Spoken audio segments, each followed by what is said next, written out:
All right, it says you are live. What is going on, everybody? RogersBase here with my live reaction to One Piece manga chapter 1098. Hope you are all having a lovely morning. The chapter is officially dropped on Viz. I see somebody asking where we're reading. We're reading on Viz. And shout out, by the way, to Roberto, who before we even got started with the stream today, dropped a $10 super chat saying good morning and good morning to everyone else. My little brother just got to Wano country. Let's go. Just in time, too, considering the fact we have 2 weeks left in the One Piece anime before we get to Egghead Island in it. I am super excited for that. I'm excited to hear a new opening, potentially. I kind of hope that they end up going with the song that Mori put together for the Egghead volume as the song they use for the opening, but obviously it's too early to call. We'll just wait and see. But hello to everyone in the chat. Let's get started. No delay. I've remained unspoiled, so let's get right into this. One Piece manga chapter 1098. This one is called Bonnie's Birth. And it says, reader request, Brook busting out a solo using an electric eel to power his guitar. This is one of the classic Noda Skywalker requests. And then there's a little translator note on the side, which is bizarre. And it says, I didn't finish the art in time. Oda, sorry. Don't worry about a thing, Oda. I had actually heard before going into this chapter, the one thing I had heard was that apparently the chapter itself is a little rough and that Oda had put out an apology or something saying, like, it's a shame I wasn't able to do the art in time. I am absolutely of the camp that thinks One Piece should go bi-weekly. I know a lot of people disagree with me on that. I honestly feel like it would be better for the series if he just goes every other week, as opposed to trying to crank one of these out every week and then burning himself out and then ending up having to take a really long break. I think it's just better to do it every other week. I feel like none of us are going to complain. Oda works really hard. Some of these recent chapters too, there's been so much content and there's been so much art in them that I do honestly wonder like how he's able to crank them out every single week consistently. So dude, take your breaks. Absolutely take your breaks. Shout out, by the way, to Link, who's in the chat, becoming a member, and 5 gifted subs from Lonely Mage as well. Thank you very much. Nakama, appreciate that, Lonely Mage. If one of my moderators could tally up the members, because we have the November member goal down here, if someone could tally up the gifted memberships, because for some reason gifted memberships don't automatically go into this little thing, just so I can actually update the tally by the end, please do that. If one of my mods can do that. All right. Without any further ado, sorry for all that. Let's get into this. One Piece 1098. Okay. Revolutionary Army HQ Baltigo. So this is after Ginny was captured. Requesting aid. The rebellion in Toomey in the South Blue is overmatched, but we can't go. Our ships are already loaded with the injured from the Goa Kingdom. Oh, from the Goa. So this is like right after that. Oh, I'll go. Don't even think about it. You've been pushing yourself too hard ever since then. He's huge. And who is that? Where'd he come from? Ginny's been captured. That's right. It seems a celestial dragon had his eye on her, and she was taken on a government ship to be that celestial dragon's wife. Go get your girl, Kuma! You got all of them saying, we won! Finally, 3 years of war have paid off at last, and it's all thanks to the Revolutionary Army. Our unit was wiped out by a surprise attack. It's the revolutionaries again. The Revolutionary Army, they're the true heroes of the people. Meanwhile, while you have this celebration that revolution has actually succeeded in one area, you got poor Kuma over here trying to figure out what he's going to do for Ginny. You got the tears on the little Denden Mushi over here, and he's saying, I'm so sorry. It's me, Dragon. I'm so sorry. I'm tired. I'll take a ship home. Man. Ginny, a captain of the Revolutionary Army, was abducted and made into a celestial dragon's wife. Man! Roughly 2 years later, we're here, Bonnie. Kuma, come quick, it's from Ginny. Huh? I'm back. Kumachi, back to the lower world. Ginny? I got sick, and they didn't want me anymore. They dumped me off. Lucky me, huh? So, confirmation then, if she said, we're here, Bonnie is a celestial dragon? She's born of celestial dragon? So she's sick, though. Lucky me. See, this is not a good sign. It's never a good sign when a One Piece mom is sick. The second a One Piece mom says she's sick, it's over. And she's saying, lucky me with a little heart, and poor little Kuma can't even take it. He's like, huh? What do you mean you're sick? I really wish I could see you all. but this is going to be me saying goodbye. What are you saying, Ginny? I thought I'd never see you again. Where are you? I'll be there at once. And you've got like, what is that? It looks like a shattered out hand or something and a bunch of tears. I'm sorry, Kumachi. I'm dying and it won't be long now. I appreciate your concern, but don't come looking for me. Bro, Kuma has really been through the ringer. And you got the other people going, what? Dragon? Big bro? Please watch over Kumachi. He's too kind for his own good. And you see Kuma's already heading out of there. And Dragon and Ivankov looking to the side. Move it. There's only one place that she would go back to. And Kuma's already popped off. You could see the little warp thing. Kumachi, just remember, I'll always love you. He didn't even get to hear her say, I always love you? He warped out before she said that? Kuma, you're back. Where's Ginny? Is Ginny here? So he's already back in the Sorbet Kingdom. Oh my God, what is happening to her? What is on her hand, man? She is, but her face and body, all of her skin, has turned blue and hard as stone. After it's been exposed to natural light, she said, huh? Kumachi, I wonder what happened to her. What the heck? I'm so happy. Let's get married, Kumachi. I'll make you happy. She crossed the sea by day to ensure her baby lived, and all the old people are crying. To ensure her baby lived in case anything happened to her. Somehow she made it here safely, and you've got Bonnie, baby Bonnie. Dang, and standing over her body with the baby. Don't worry, Ginny. I'll raise your daughter with the light coming through. Man, Oda was talking about the art this chapter, and he said that he wasn't able to finish it, but I actually think the rough art in the church adds to it. Like, I don't know what those are, like watercolor shadows or something over the art, but like the charcoal lines and everything, and the way that it looks kind of rough kind of adds to the sadness of the scene to me. Don't worry, Ginny, I'll raise your daughter. Man, and I think that page still looks beautiful too with the light coming in. Dang, and even the rough shadow on him looking over at the grave where it says Ginny. Man, that looks horrifying though. That jewelry thing that's on her. Maybe that's where Bonnie gets her name, actually. If I'm looking at that now. That probably is going to be where Bonnie gets her name, from her mom. All wrong. The bottle's at the wrong angle. Pour Bonnie in milk. Let me do it. She's a darling. She needs an iron cage to sleep in, and if you roll over, you'll crush her. Look at this. She's a champion drinker. And she's got Ginny's appetite. Man. Dude, I bet you almost anything that is where she's going to get her name. No, I'm looking at this now. They do look like jewels in her hand. Yo. Okay, I'll keep reading, but yo. I don't know. Oda's saying again, the art is unfinished. This looks really good to me. I don't know if I'm just like, I don't know. This looks good to me. Look at her go. She's a champion drinker. She's got her appetite. And you can see Kuma just being a good dad, dressing her up all nice too. You can see little Bonnie eating everything, pushing out the pain thing, pouring water on top of her.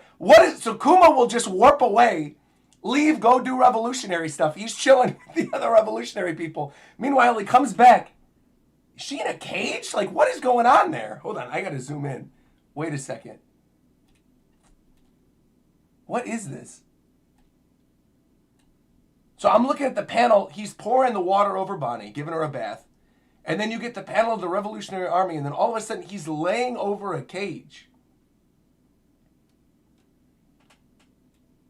And you got Sabo attacking Kuma. Kuma, what are you doing, man? Why are the windows shuttered in the church? Shut the door. Okay. Where's this going? Look below her eye. Oh, she's got her mom's disease. A blue stone. Isn't that what killed Ginny? Wait, but we know Bonnie. I'll keep reading, whatever. I'm being stupid. I'm sitting there like, wait a minute. We know Bonnie's alive. Obviously, there'll be an explanation. I might as well just keep reading. I'm like, I know it's not going to kill her, and I'm not seeing her with this on her face.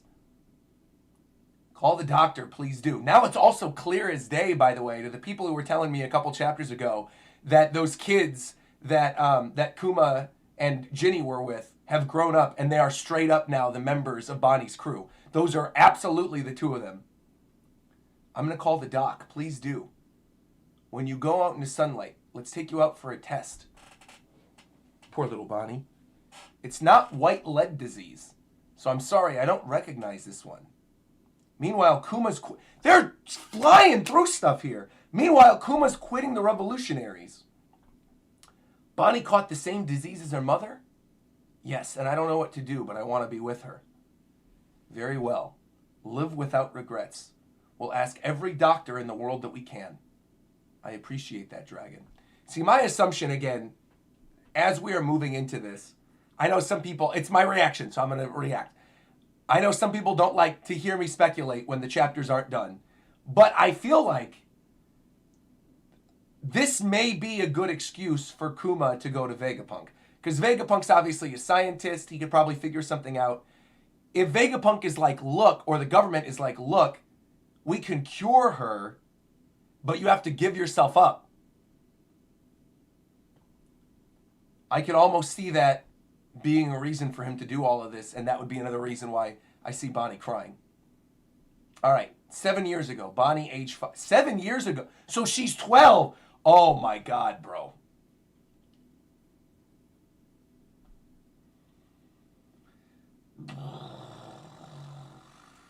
Seven years ago, Bonnie age. So, okay, so she was actually a kid then. So that whole theory about when she turned off her double fruit power when she's in the tornado, she is actually a kid. I feel some type of way about this. That retroactively to me personally makes a lot of the Bonnie stuff that we saw earlier in Egghead super weird. I'm not a fan of that. But let's continue. I don't like that. All right. Run away. Don't get eaten by the vampire. Get lost and don't get found out, you stupid brats. Bonnie, age 5. 7 years ago. Okay. You can't come this far. You're a vampire who can't... So she was 10. She was 10 years old during the events of Sabaody when she stopped Zoro. 10. Because we have the 2-year time skip. So what the heck? This also explains, again, why all the, the admirals and why the Saturn and everybody else that's in the government was like, don't worry about her, she's just a kid. Because she literally is. She is actually just a kid. All right. Get lost and don't get found out, stupid brats. You can't come this far. You're a vampire who can't come into the light. Take this cross. She's like, this is a church, you idiot. What, you want me to chase you out there? Wait, Bonnie, wait. Please, just don't go outside, even if the doorway makes me nervous.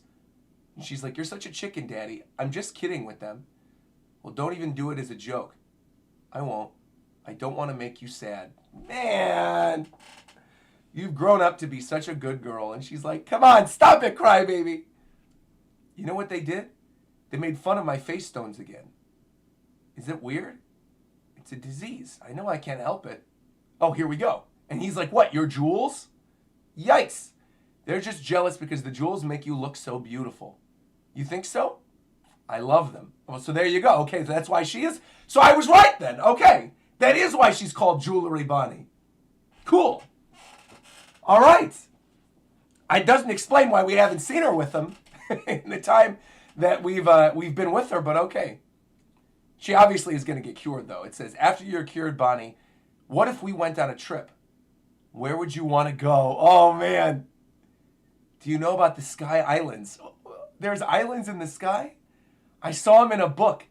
Maybe Nico will be there. Oh, my God, dude.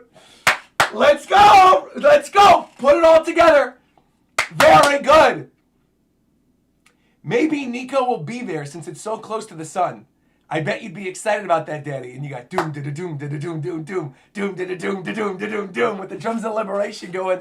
I love this. Once again, to all the Skypea skippers, take this big fat L. I love how important it's becoming to this. I love it. How Skypea was the first time they talked about the sun god stuff. We're coming back to it. She's looking at the books. Kuma shocked. The sky would be a huge adventure. Maybe we'll do that once you turn 20. And when was your 19th birthday going to be? Fishman Island. Dude, she's going to all the places the Straw Hats were, man. Oh, man. I'm afraid that what your daughter has is incurable. It's an incurable disease known as sapphire scales. Do you know what it is? Please not so loud. I've only heard of a few cases in recent memory. All kinds of natural light. Sunlight, moonlight, cause the stone to spread.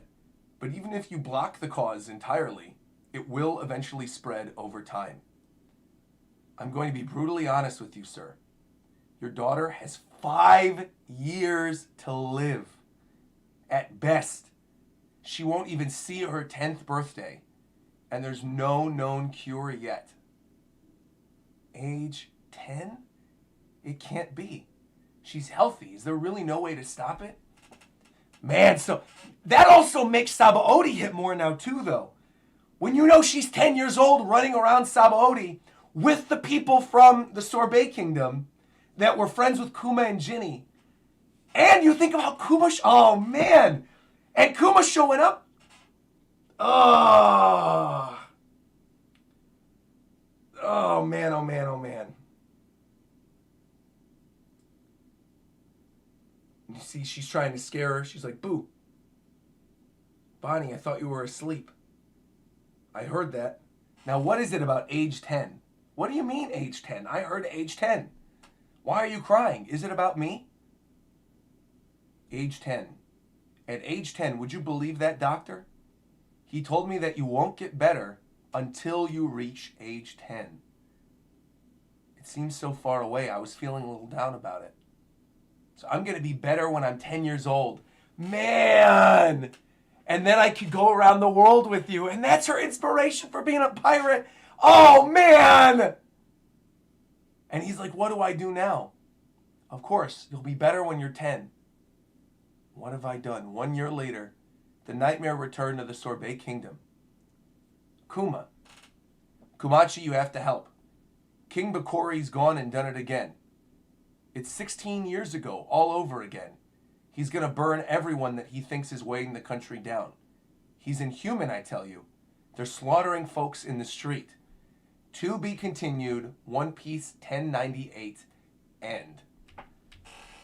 Man. I will say right from the get-go, man, I know Oda was apologizing for the art or whatever. I actually thought it looked good. There were definitely like a couple panels very early on that were a little scribbly, but I feel like for the most part, it was really beautiful. Like, I actually think the scratchiness of the art kind of adds to the despair of the chapter. Where man, finding out that Bonnie is actually, she's essentially like a child of assault. Because obviously Ginny didn't want to go and get married off to a celestial dragon. Man, she wanted to get married to Kuma. And then she's left as a baby, and then she gets the same disease that killed her mom. It's just like one thing after another with Kuma. I genuinely feel so bad for Kuma. I feel like, going back to what I said during the last chapter, I feel like this flashback in particular is one of the best flashbacks I think we've seen in the entirety of post-time skip. And the fact that it continues to somehow get more tragic after everything that Kuma has been through. Kuma loses his mother. Kuma loses his father. Kuma loses multiple friends. Kuma then loses the love of his life. Kuma thinks he's going to lose his daughter, his adopted daughter. Plus everything else that happened to his kingdom, to everybody else. It's like the man cannot catch a break after everything. Poor guy, man. Also a really interesting way to bring up the idea of jewelry Bonnie. I do wonder if this is something that Oda thought about way back when in Sabaody, because I'm trying to think. Obviously, when Kuma shows up and warps everybody away before we get to 3D2Y and all of that at Sabaody, I'm trying to think back. Does Kuma have an interaction with Bonnie? Because again, Bonnie, if we get the reveal that this was 7 years ago, and obviously we're in the 2-year time skip, that then means on her 10th birthday, or around her 10th birthday, that was Sabaody. And at the time in which we see that, because hold on, wait. I want to look at something really quick. Before I formulate the rest of this, I want to see something really quick. Because you know how Bonnie has the face piercing? Oh, it is. It is totally. I'm double checking on it. Her face piercing is where the stones were. Oh, man. Oh, man.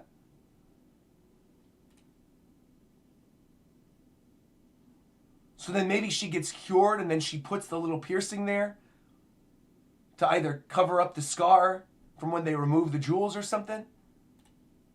Yeah, because clear as day, I looked up jewelry Bonnie right now on Google, and I went to Google Images, and it shows, you know, the image of where her jewel is, or not her jewel, but like her little ring.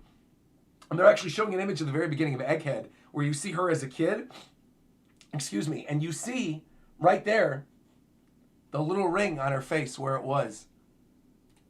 Man.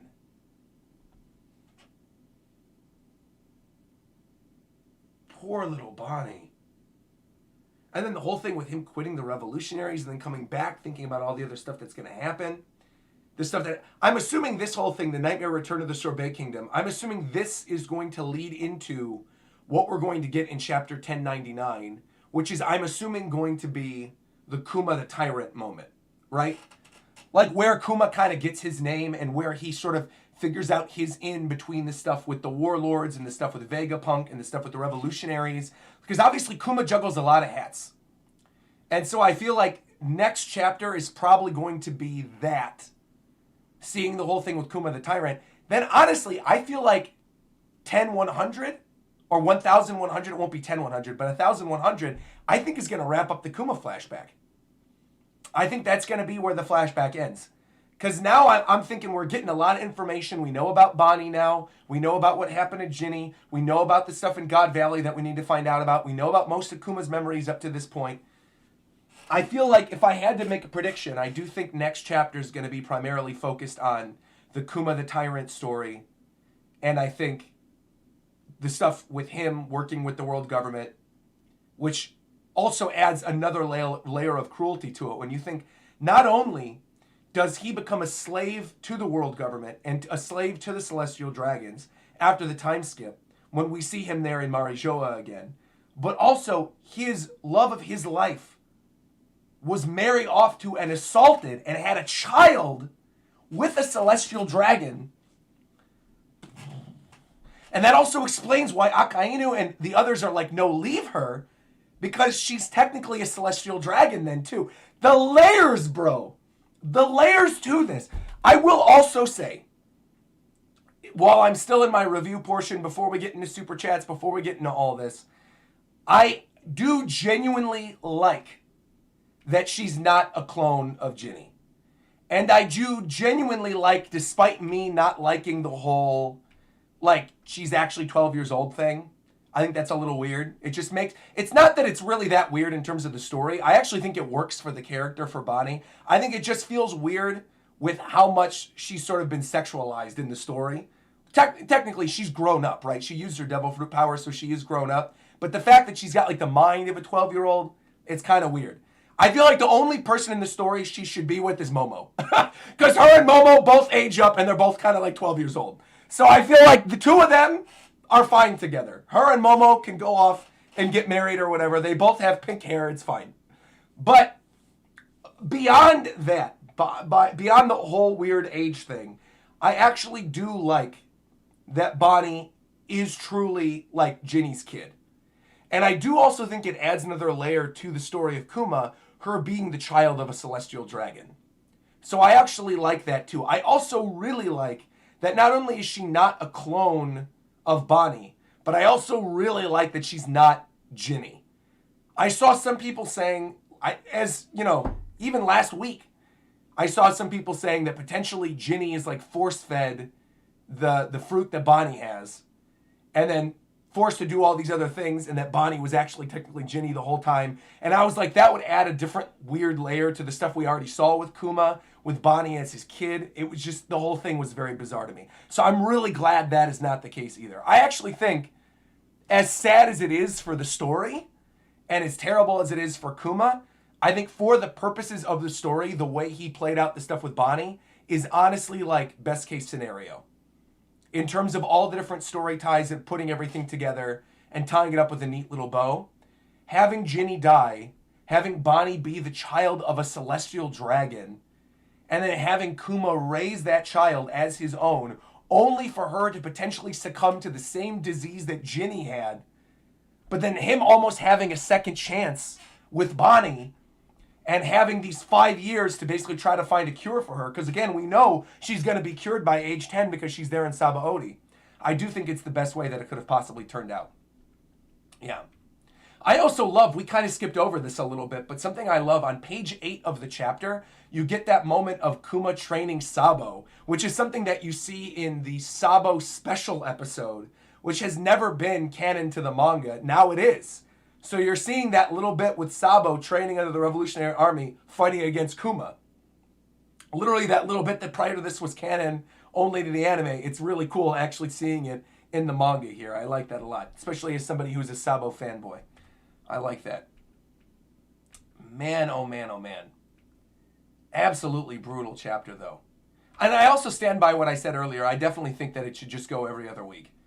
I think Oda at this point, he's done so much. And we're already in the final saga anyway, so I don't really see like a huge reason for him to push himself so hard to do it weekly. There's no reason. There's enough stuff in each One Piece chapter to talk about it every other week. And having that additional time per chapter would allow Oda to really go in and make like deeper chapters, richer chapters, nice art panels, really flesh out his story, look over his outlines again, work with his editors, you know.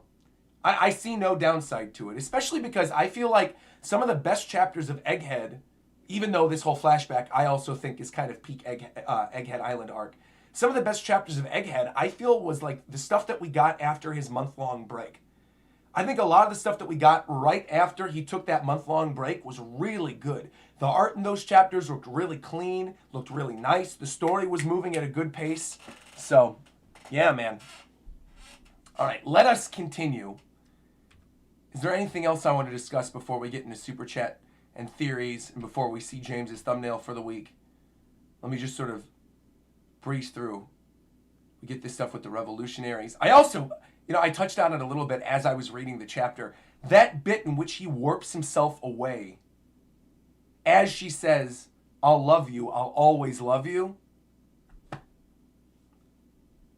Absolutely brutal.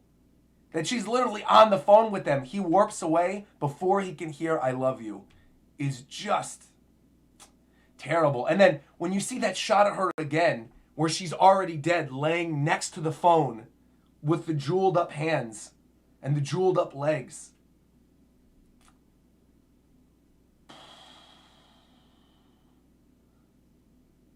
Just terrible. Because how quickly was he able to warp there? I'm assuming it was like mere moments after, as she's still by the phone. Man, they're all saying, "Where's Ginny?" And that shot of him in the church where he says, "Don't worry, Ginny, I'll raise your daughter," is just brutal. And then again, you see the two people that are on Bonnie's crew when she's there in Sabaody, which then also makes me question, like, they're the actual pirates then. If she's just a 10-year-old running around, yeah, she's got this power. She's got this devil fruit power, but at the end of the day, it's like her pirate crew is bolstering her. They're almost like they're chaperones, because these guys have been around since Kuma and Ginny were kids. Man, oh man, oh man. Also, I do like that little moment of him playing with Bonnie on like page 12, where he goes, "What, you're Jules?" and he's got the glasses. Oh, man. Poor guy. Poor guy. Well, great chapter, like I said. 1098 was really, really great stuff. So let me see what James did for the thumbnail this week. Let me open this up. This is almost too happy of a thumbnail for such a sad chapter. But we've got Kuma playing with little Bonnie, and little Bonnie with, of course, the little jewels on her face. Oh, man. The colorization, as always, though, is very nice. I feel like James always does a good job. I also feel like he's had a nice through line with these flashbacks, using like the oranges with the pink of Bonnie's hair. But bro, seeing poor little Kuma there, like closing his eyes, half crying, looking at Bonnie, who's like, "I'm gonna be cured by age 10. Jeez. He left artist notes for this one, so let me pull this one up as well. Hold on. Let me see. 1098. Oh, hold on. Let me move myself up over here while I'm reading these artist notes. He left a lot of artist notes. All right. So mystery solved. From last week, Kuma does, in fact, wear glasses, at least in the past. But it is still possible that he has robot eyes in present time. I also agree with what James is saying here and him pointing that out, because I do feel like the first time that we see Kuma, his eyes are already whited out, which adds another level to the whole thing where people are like, oh, he's already losing his humanity, right? He's already been tampered with. He's already kind of a cyborg. I think he does have robot eyes by the time we see him. I think he loses them potentially in this flashback. I honestly, also, the more I'm thinking about it, James's note here made me think about what I think we're going to get in 1100. I think next chapter is the stuff with Kuma the Tyrant, the stuff with Vegapunk. I think 1100 is Kuma arriving at Egghead Island. I think we come out of the flashback at the end and he arrives at Egghead Island. That's going to be my guess. That's what I think is going to happen. And that would also be a great way to end the year, too. Because if we get a break this week, then we get another one, on the 25th of November? Then we're going to get another one, and then we're going to have that holiday break. I feel like that would be excellent. That would be a really great way to end the year. And a really hype moment, too, coming off everything that we learned about Kuma. But let me continue. Titled Kuma the Tyrant. Watch that be the title of next week's chapter. Watch that be the title, or 2 weeks from now, excuse me. That's going to be the title. I would put money, well, I'm not going to put money on it. You know what? I will. I'll put five memberships on it. I will gift 5 memberships at the beginning of my next chapter stream if the next chapter is not titled Kuma the Tyrant. I'm going to do it right now. Easiest 5 gifted memberships I've ever gifted out. All right, hold on. Let's continue seeing what James wrote, though. James said, also, I noticed that Bonnie has no freckles there either. I guess she doesn't go out in the sun, so that makes sense. The stuff with Daddy Kuma is genuinely pretty funny. He's so dad-like, and I'm worried about why Oda's manuscript was unfinished. But that being said, his sketches are still so dang good to where it doesn't even bother me. I agree. I'm at Anime Expo Chibi this weekend. Oh, that's right, he is, in Ontario. Today is the last day, so come visit if you're here. Love, James. So yes, shout out to James. James is at Anime Expo Chibi. I was planning on actually going down there and grabbing dinner, but this weekend is just like absolutely packed in terms of work. So I'm probably not going to be able to make it down there. But if you're in the LA area, like my buddy Irving, who's in the chat right now, I see Irving in the chat saying, man, still crying over the stuff we got with Bonnie. If you're in the LA area, make sure to drop by Anime Expo Chibi. It's at the Ontario Convention Center here in SoCal. Make sure to drop by. Tell James hello. Pick up one of his prints of one of the many thumbnails that he made for me. Tell him RogersBase sent you. And yeah, get that man some sales for all the work that he's done. Irving said, I'm at Anime Expo Chibi. Irving, stop by James's booth if you're there. Stop by James's booth. Introduce yourself. Say you're a friend of Rogers. Take a photo with him. Get a photo with the two of you and then send it to me.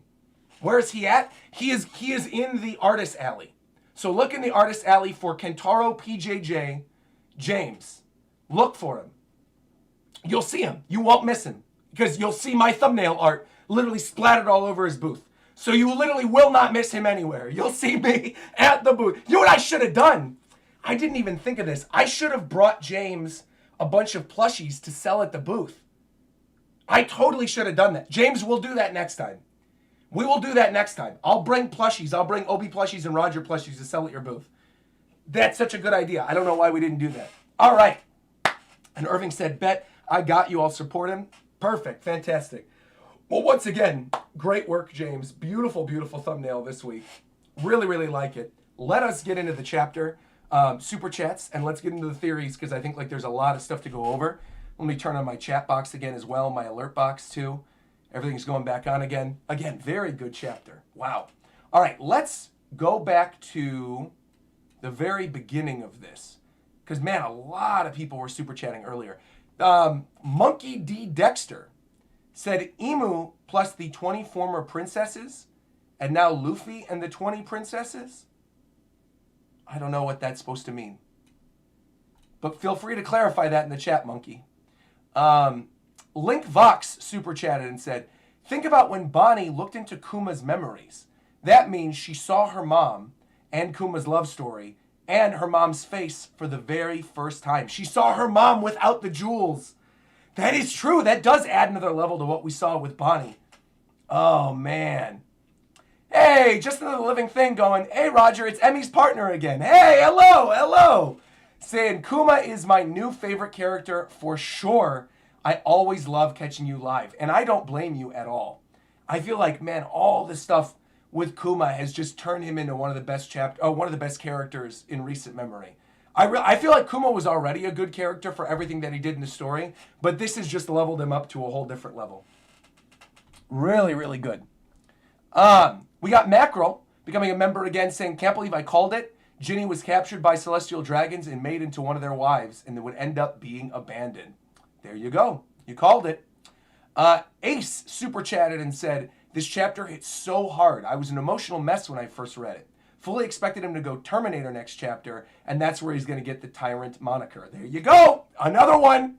Adding to what I'm saying. Next chapter, Kuma the Tyrant. I'm telling you, it's going to happen. We got Sam Fisher saying that Oda said the art was unfinished, but I honestly think it works for the trauma of Kuma's backstory and the degradation of Kuma's morals, having to hurt more people. Completely agree. A lot of the super chats I feel like this week are actually just reiterating stuff that we said during the reaction and the review, for sure. Yeah, I completely agree. I think the semi-unfinished art made the stuff in the church even better. Joker's Fallen One, super chatting $20, saying super strong chapter this week. One of the darkest One Piece backstories yet. I do think that Vegapunk isn't going to be the one to cure Bonnie, though. I think back to Law with the sickness and how the devil fruit cured it. Maybe the deal was with the fruit itself, since they are a scarce resource. Oh, so you think maybe she can age herself backwards to before she got the disease? And that's somehow going to be her cure? I could definitely see that happening. Where she remembers that she had it, somehow gets the devil fruit power, is able to age back to before she had it, and then puts the piercing there as a reminder of what her disease was. That honestly could be part of it. I never even considered that, Joker's Fallen One. But I think you might honestly be right. You might be onto something there. That it might be something related to the devil fruit. I will keep that in mind. C. Patrick 25 super chatted and said, Roger, I have 3 things to say. The cage was actually to protect Bonnie, to not go out in the sunlight. Totally right. Totally right. Also, look at the book title that Bonnie had. That's the book that Kuma's been carrying around, asking people where they want to go. Wait, the Bonnie book? Wait, let me see this. The same, I know totally the page you're talking about in the chapter. Let me just pull this up again. Like when they're discussing where she wants to go. The book she's holding. Oh, that's the same Bible. So it's a Bible from Sky Island? Where she goes, there's islands in the skies. I saw it in a book. And maybe Nika is there. That does add another level to it. Wait. So the Bible in the church tells the story of the sun god Nika? And that's the Bible that he's been carrying this whole time? I don't know why I didn't put 2 and 2 together. That's like amazing. Wow.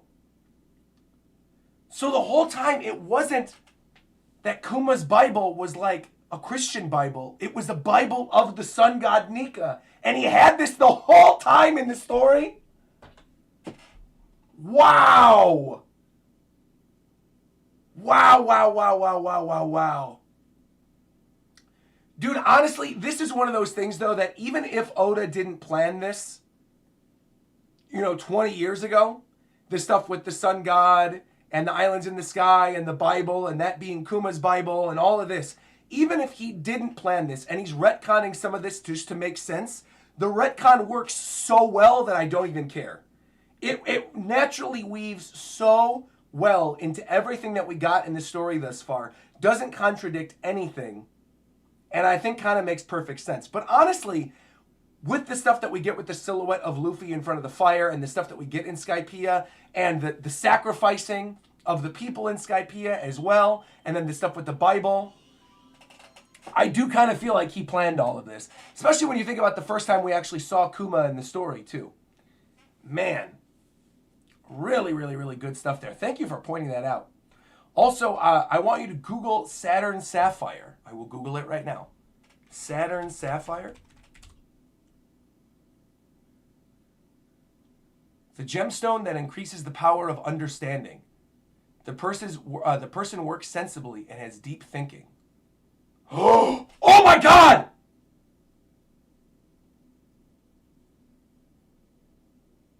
Oh, no. No, this doesn't mean what I think it means. No. Got ahead of myself. You said Saturn Sapphire. So I looked this up and I'm reading this thing about what the gemstone means and how it helps people with their understanding. And then I saw the name Saturn and I thought back to Saturn as one of the members of the Gorosei. And then I was like, wait a minute.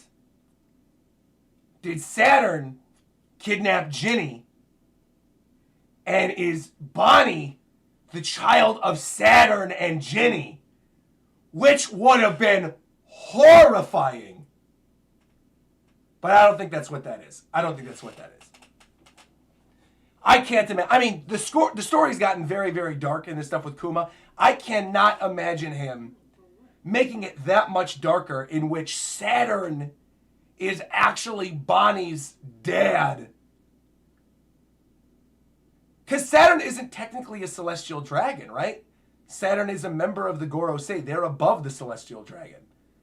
So I don't necessarily think that unless maybe Saturn already had a kid before, and somehow, because he's one of the ancient families, maybe he has a child, and that child married into the stuff with Ginny and then had Bonnie, so technically maybe Bonnie's his grandchild or something.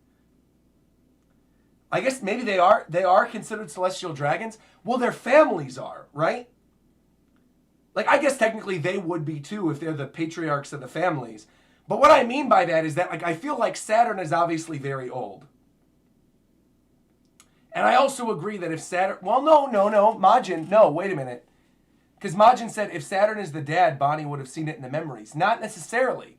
Because Kuma didn't see who Ginny was married to. He didn't see that. She was kidnapped. They lost contact. She contacted him again. And then he saw her again in the church, and she was already dead with the jewelry disease. Bonnie's only seeing Kuma's memories, so she wouldn't see the face of her father. But if her father is from the Saturn family, and the Saturn family, one of their sons married Ginny and then threw her away after the disease, that adds so many layers to this. And the stuff with the jewelry, oh man. Saturn Sapphire, man, oh man. There's a lot of directions the story could go. Oda could make this even darker than it already is. Man, oh man. All right, let us continue. That's honestly brutal stuff. I feel so bad. All right, let us continue. I'm sorry, that was a long super chat. Lonely Mage super chatted and said, Bonnie saying she wants to see the Sky Islands to see Nika really hits hard since her 10th birthday is the same year that Luffy is in Skypiea. Nika was actually there that year. Imagine if the Golden Bell was the thing that ended Bonnie's disease. Bro. I can't even imagine that. Because that would mean she was off at sea for like 3 months and already called one of the supernovas. That would be wild. Wow, wow, wow, wow, wow, wow, wow. Raftail, by the way, super chatted and said that also explains the piercings on Bonnie. Great reaction, Roger. Thank you very much. XB pointing out something that I mentioned earlier as well, saying, look at the symbol in the middle of the cross in the church when Ginny dies. The same symbol as Alabasta, Wano, Skypea, and everything else. It's the same one that you're supposed to see in the Bible as well. This one right here. Also kind of reminds me of Mihawk a little bit too, obviously with Mihawk and the cross. There's a lot of stuff going on with religion in the One Piece world that I feel like is finally being fleshed out now that we know the story of the sun god Nika. And now that we see that that's actually what his church was peddling to. So now it also kind of makes you wonder, like, all of these characters that have been seen in the story up to this point that have some type of religious tie-in. Like, maybe when we see Mihawk again, and Mihawk finds out that Luffy is Nika, maybe Mihawk, because of his, obviously he has a lot of religious ties with the stuff with the cross and everything too. Maybe that's going to come into play at some point too. I don't know. Maybe he knows the story of Nika. I do also wonder, like, who of the characters that we've met already in the story knows the stories of Nika? I am very curious. And what that's going to mean to them when we eventually see Luffy in real time as Joy Boy, as Nika, during, like, the final war or something. Man. Wow, $50 donation, by the way, from Brandon Olea, saying, Roger, this flashback is incredible. Kuma is seen as a selfless person, so Kuma will give his devil to the Straw Hats in exchange for Bonnie's safety. Oh, right as I'm reading it out, you can see it popped up in the alert box as well. Bringing in the pizza hype. Thank you very much, Brandon. Greatly appreciate it. Thank you, thank you, thank you for the donation. And yeah, I mean, I do still think that Kuma's devil fruit is going to end up going to either the Straw Hats or to Bonnie. And I still think Vivi's going to be the one to eat it. Because part of me, when you think about how the world government had the fruit, right? The world government had Kaido's fruit and Kuma's fruit during the hunt and during the game in God Valley. They already had the 2 devil fruits there. So that means that it was already in the hands of the world government prior to the Hunger Games that happened there. Which says to me that somebody important to the story who potentially was against the world government had that devil fruit. And I've said this on numerous other streams before. I think the person who had Kuma's devil fruit first was Nefertari Lily. Because the whole thing is that Lily spread the poneglyphs throughout all the kingdoms, right? So I feel like Lily could have had the pawpaw fruit and could have slapped the poneglyphs away to all the other countries and spread them apart and then potentially died. And then the devil fruit went to the world government and then ended up in the hands of them during the Hunger Games that happened in the God Valley incident. And then now Kuma has it and now Vivi will get it. That's what I think is going to happen. But I agree, no matter what, somehow, some way, someone related to the Straw Hats is going to get the devil fruit. For sure. Also, Axby is adding something to his old donation saying, not the cross. I mean, look at the orbiting dots. 1, 2, 3, 4, 5, 6, 7, 8. And then the circle in the middle. Well, I'm assuming the orbiting dots are meant to be like the sun, right? That it's the rays of the sun. Like, I'll show you this real quick. I know totally what you're talking about on the cross. You mean this.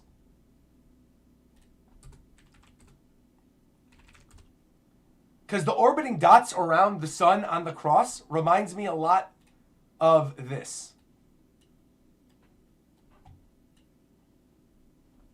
Right? You know, sun form, cast form in Pokemon has the little sun orbs around his face.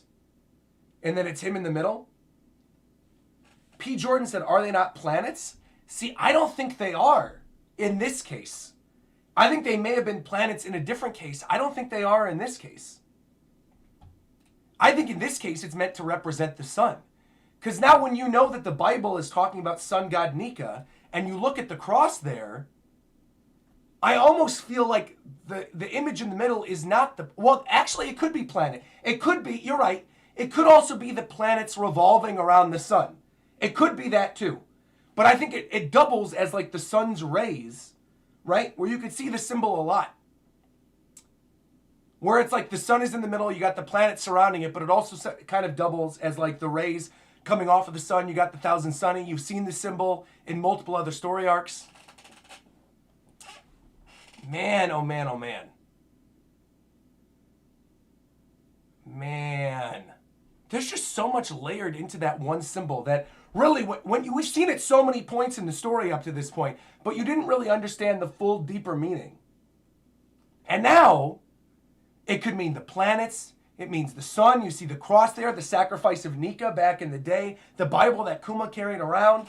It's like layers on top of layers on top of layers on top of layers. Could also be the symbol of the ancient kingdom. You're right. Yeah. Man. Excellent stuff all the way around.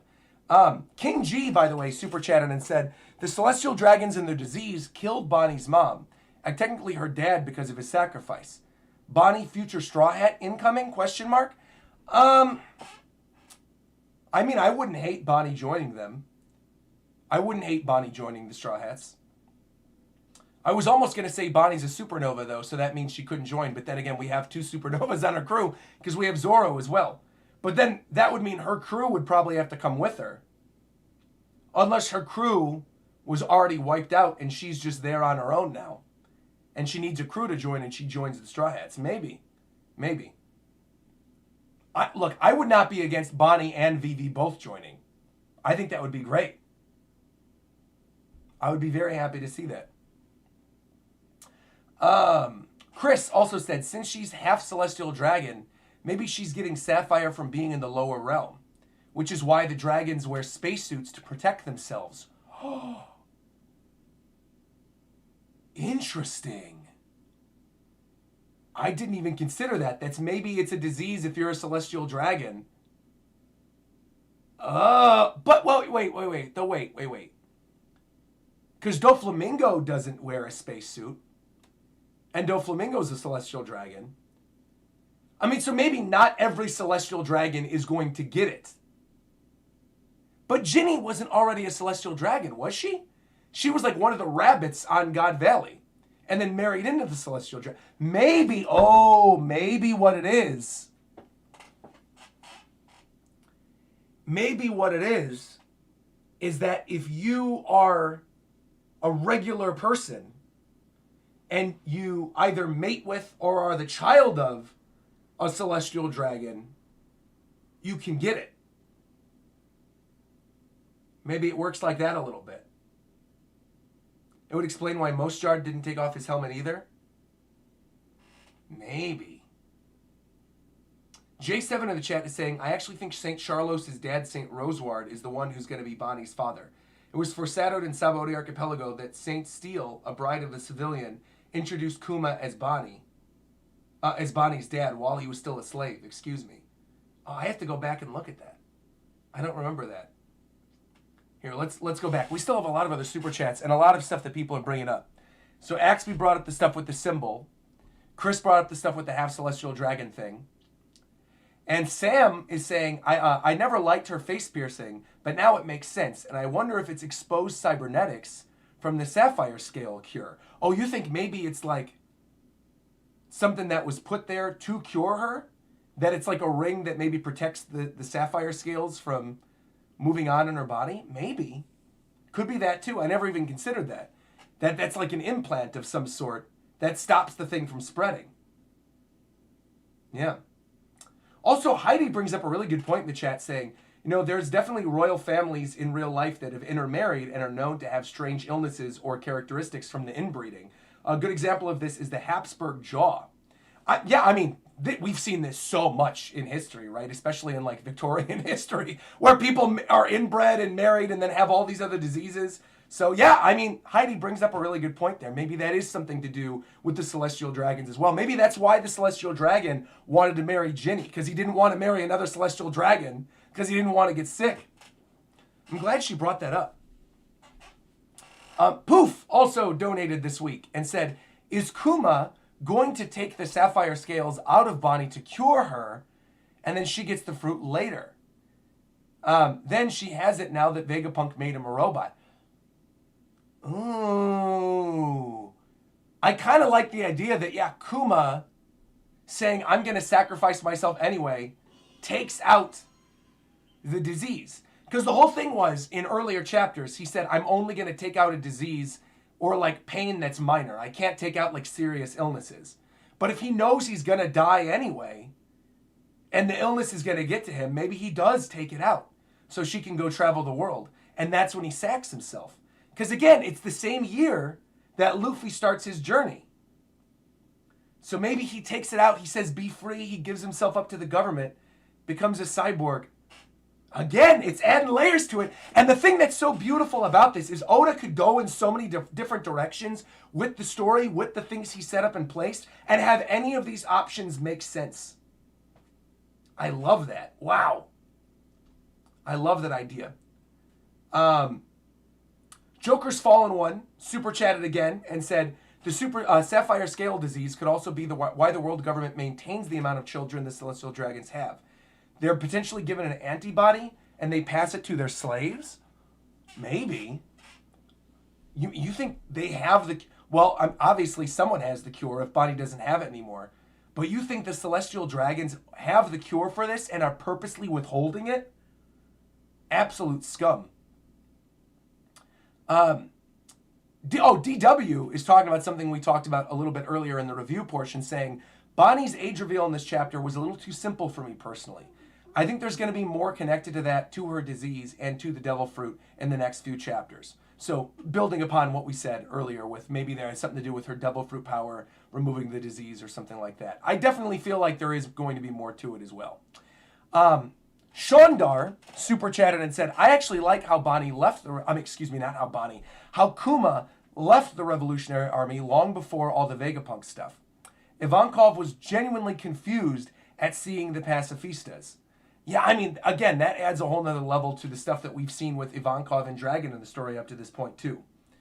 Where, they're dealing with literally fighting one of the people who was the closest to them throughout everything in their journey within the Revolutionary Army. He was one of the core pillars. Kuma and Ginny were right there. Ginny was one of the revolutionary commanders. And Kuma was right up there. And now they have to fight every single day, these pacifistas, and they're reminded of the sacrifice of their former comrade. It's brutal. It's brutal. Mike Moore super chatted and said, Bonnie and Kuma were on Sabaody, and I do wonder if we're missing something here. Well, I mean, what do you mean? Unless Mike Moore, who comes in with his Caribou super chats every week, is referring to Caribou, who's currently on the ship right now, who we met at the return to Sabaody, and that maybe he's going to come into play, Mike. Is that what you're referring to? I think it is. Hollow donated and said, I just got in, so I don't know if it was said already, but could they have given Bonnie the age fruit to keep her from getting to age 10? I also called Bonnie being born from a celestial dragon last stream, and now I feel kind of bad about it. Why do you feel bad about it? I think that was, while it's obviously tragic, kind of best case scenario for the story, right?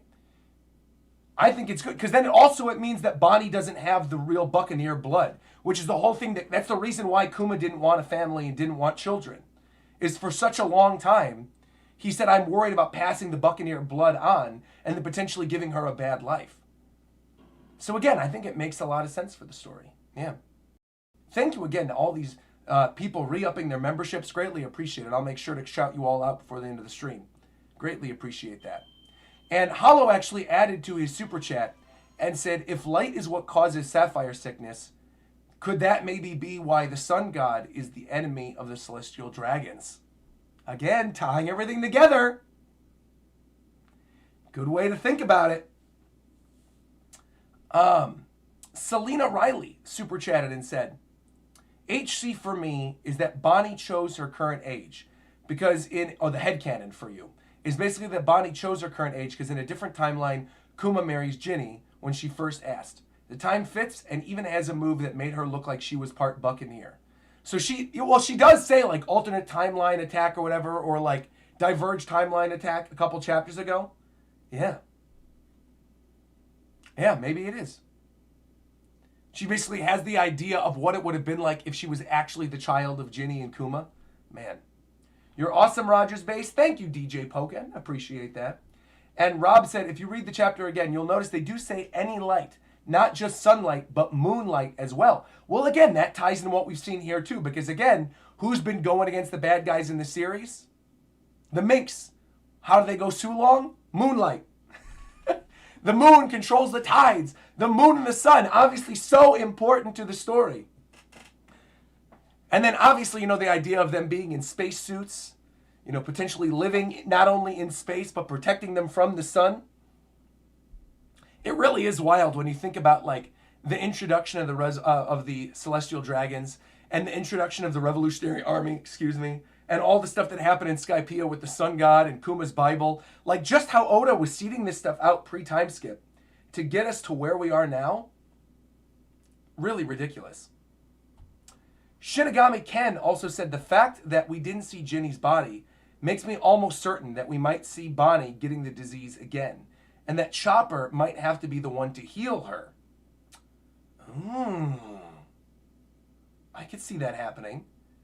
I mean, Chopper's with them right now, to be fair. You have the Straw Hats there right now. Bonnie's there. Kuma's on his way. All this stuff is coming to a head at Egghead. That would be pretty cool. By the way, I want to give a quick shout out to all these members who have been joining during the stream. I really, really appreciate it. Shout out not just to the new members, but shout out to all the members that have re-upped their membership as well. Linkvox, Satwick256, Mackerel, Kami, let's see who else. DJ Poken, Tekken, Smash Brothers FZ, DJ Warready, P Jordan 182, Braden Sims, Nero the Joke Emperor. Shout out to all of you. Nakama, thank you for your memberships. Greatly, greatly appreciate it. Let's hit a member goal. So yeah, the member goal that we have going on right now, this is for the member reverie. So we basically have it where once we hit 3,000 members, we do the member reverie. But already this month, we've already had 851 new members, which is pretty amazing considering it's only been 12 days into the month. There's been 851 of you that are new members. Mind-blowing stuff there. Absolutely mind-blowing. And then the Nov member goal that we have right now, which is 2,000, is not only doing those Boruto anime watch-through fight reactions, but also prep for the member reverie and getting you guys involved. Plus, we also have Farina pulls at a certain member goal as well. We have a whole bunch of them. Yeah. So shout out once again to all the people who are joining the membership program during the stream. This is great. I do want to read out some of these member messages. There's quite a few of them, but I want to read out some of them that I think stand out to me and could potentially make for good discussion. This one comes from Kami, actually, earlier in the stream, and says, peak is that Lord Bunny is a celestial, which is crazy because now we know that the Marines and the government always leave her alone. I think you meant Bonnie. Peak lore is that Bonnie is a celestial, right? Chapter 1100, I agree, is going to be Kuma arriving in Why can't I speak right now? Chapter 1100 is Kuma arriving in Egghead and Nika being there in Egghead as well. So him seeing Sun God Nika, him seeing Luffy there. I agree. I think that could be 1100. I think the arrival of Kuma on Egghead seems like a pretty safe bet for 1100. Because not only would that take us out of the flashback, that would be a game changer for the story. Because I don't think Kuma is making it out of Egghead Island alive at this point. I don't think that's going to happen. I think when he arrives, that is the death knell for him. He says goodbye to Bonnie. You get an actual tearful reunion. He sees the Sun God. Maybe he takes the pain out of Luffy. And then Luffy goes full Sun God Nika form once again. Takes down Saturn or something like that. He gets to actually witness it with his own eyes before he dies. He gets to see his daughter actually live a happy life without the disease. I do love that. I love that. Thank you for the content, by the way, Roger. Thank you very much.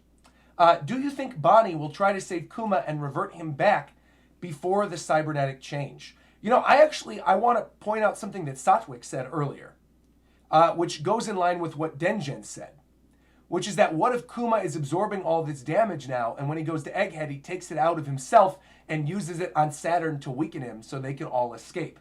I actually think that's a really high likelihood for what could happen in the story at this point. Because, again, Kuma is very much a pacifist from everything that we saw in the story, right? He's a revolutionary, but he doesn't want to see anybody hurt.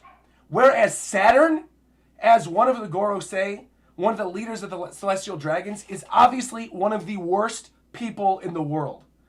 So Kuma is going to have absolutely no qualms if he can remove his pain that he's been absorbing for all these years. If Kuma manages to somehow take all the pain that he amassed over his entire life and gives the pain to Saturn and kills him there, but somehow, some way, because of all the cybernetic enhancements and everything he's been through, actually dies from the attack, bro. The story that would erupt in the world if Punk Records, right, goes viral and Vegapunk does an Order 66 type thing when Kuma dies and the memories get unlocked and then get passed across the rest of the world, you would have not only an Ohara type incident with Kuma's memories and all this stuff about God Valley and the truth about all of them being spread to the rest of the world, you would also have the story that former warlord of the sea, Kuma the Tyrant, has killed one of the members of the Gorosei, Saturn. Like, that would be earth-shattering for the story. Absolutely, positively earth-shattering.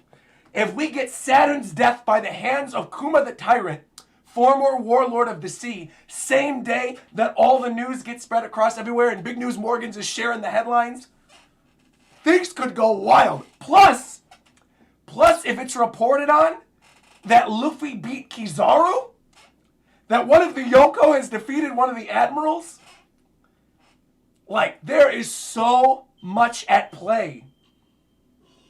And you gotta remember Vegapunk's still there too. All the different satellites of Vegapunk are all there too. And Elbaf is the next place we're going in the story. And Bonnie might go with them. Or they might get Kuma's Devil Fruit and give it to Vivi. There's like all these options. It just makes things so fun week to week now. Like, Egghead, even with the flashback chapters, I feel like has been so good week to week. Because they introduce something or tease something that you think might end up being part of the story later on. Just great. Really, really great stuff. J7 also said, I also wrote that prediction earlier for 1100 of Kuma arriving and then seeing Nika. We share the same brain cell. I think a lot of us that are hardcore One Piece fans probably just want that to happen, right? I think a lot of us, because Kuma has been through so much bad stuff at this point, I just feel like Kuma needs a happy ending. And even if he dies in the process of that happy ending, him seeing that Joy Boy is real and that Nika lives on in Luffy, and then also seeing his daughter flourish and not have the disease, he can die a happy man.